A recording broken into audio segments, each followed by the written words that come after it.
The controversy over Army Sergeant Bowe Bergdahl is widening. This morning, some of his former comrades in Afghanistan are calling him a coward and even a traitor. Bergdahl was freed Saturday in exchange for 5 high-level Taliban prisoners. A short time ago, the president, who was in Warsaw, said it was the right time to make a deal, and he's making no apologies.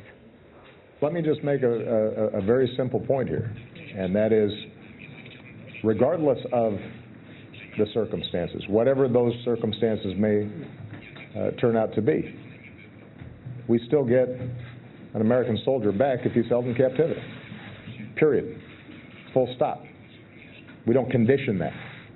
In terms of potential threats, the release of the Taliban who were being held in Guantanamo was conditioned on the Qataris keeping eyes on them and creating a structure in which we can monitor their activities. We will be keeping eyes on them. David Martin is at the Pentagon, where there is controversy over Bergdahl's release. David? Good morning. Bergdahl could be flown to a U.S. Army hospital in Texas as early as the end of this week, where he could be reunited with his parents and come face to face with the controversy surrounding his release. I kind of made an agreement with my platoon mates and other people in my unit that once this happened, if he was coming on my hero in the way that he was, that we were going to tell the truth. Former Army Sergeant Josh Corder is just one of the soldiers from Bowe Bergdahl's unit speaking out. He chose to take off his gear, put down his weapon, and walk away during the middle of the night.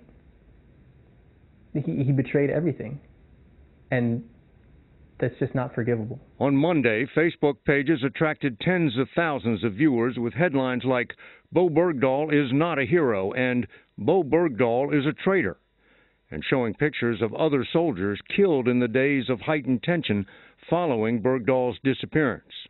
Greg Leatherman, shown here in the center with Bergdahl on his left, started one of those pages. We talked to him by Skype. And I think people deserve, and especially the families of those guys who were killed subsequent to him leaving, deserve to know the truth about what happened.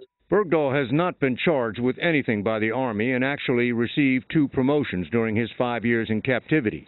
But an investigation conducted after he disappeared in 2009 found he had slipped away from his guard post on this hill overlooking a small town, leaving his weapon and body armor behind. Leatherman believes he was setting off on a long hike. He gathered up some water, some compass, a compass, a knife, his diary that he always kept with him, and those are the things that he kept with him when he left.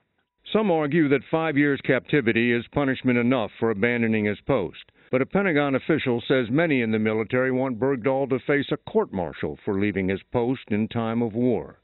Sergeant Corder is pushing for an investigation. I think probably at best he's a deserter. At worst, he's a traitor. The chairman of the Joint Chiefs of Staff, General Martin Dempsey, posted on his own Facebook page that questions about Bergdahl's conduct are separate from the military's obligation to recover any American soldier held by the enemy.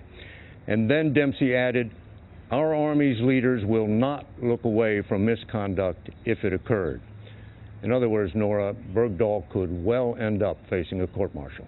Indeed. Interesting. David Martin, thank you so much.